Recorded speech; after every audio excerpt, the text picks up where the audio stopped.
पाहण्यासाठी आमच्या चॅनलला सबस्क्राइब करायला विसरू नका। प्रहार जनशक्ती पक्षाचे अध्यक्ष बच्चूभाऊ कडू यांच्या उपस्थितीत 11 तारखेला रात्री 12 वाजता शेतकऱ्यांचा 7/12 कोरा करा अशा विविध मागण्यांसाठी महाराष्ट्राचे कृषी मंत्री माणिकराव कोकाटे यांच्या घरासमोर Nayantara apartment micro circle Nashik येथे क्रांतीसूर्य महात्मा ज्योतिराव फुले व भारतरत्न डॉक्टर बाबासाहेब आंबेडकर यांच्या जयंतीचा पर्वकाळ साधून हातात निळा दुपट्टा, भगवा झेंडा व टेंबा घेऊन मशाल आंदोलन करण्यात येणार आहे, असे प्रहारचे जिल्हाध्यक्ष गणेश भाऊ निंबाळकर यांनी सांगितले। प्रतिनिधी A1 न्यूज महाराष्ट्र नाशिक। नमस्कार।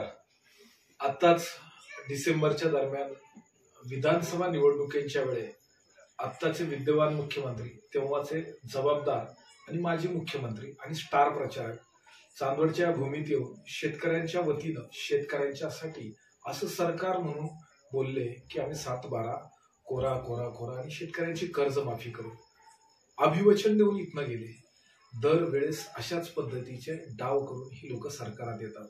दरवेळेस ते शेतकऱ्याला त्याच्या असलेल्या परिस्थितीवरती कर्ज तुंबवण्यास कारणीभूत ठरतात। कर्ज करणारं सरकार म्हणून अशा पद्धतीची नामुष्की या लोकांनी शेतकऱ्यावरती आणली। पण यावेळेस असं नाही होणार। यावेळेस शेतकऱ्यांचं एकवटतंय बळ आणि शेतकऱ्यांच्या बाजूने येते बच्चूभाऊचं वादळ।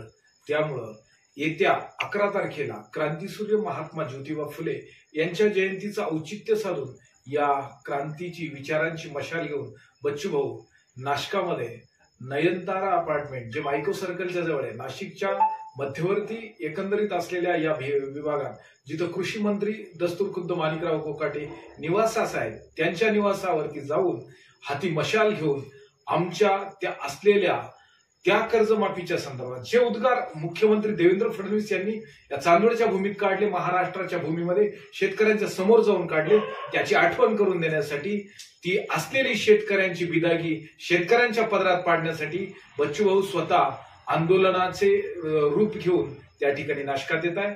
क्रांतीसूर्य महात्मा ज्योतिबा फुले आणि भारतरत्न डॉक्टर बाबासाहेब आंबेडकर या दोन्हींच्या जयंतीचा पर्वकाळ साधून या असलेल्या कुणब्याची जबाबदारी बच्चूभाऊने घेतली। ते वादळ नक्कीच तोंड फोडणार आणि शेतकऱ्याला न्याय मिळवून देणार। शेतकऱ्याची ही चेष्टा आता फार काळ चालणार नाही। चेष्टा करणाऱ्या या सरकारला आम्ही रस्त्यावर आणल्याशिवाय राहत नाही।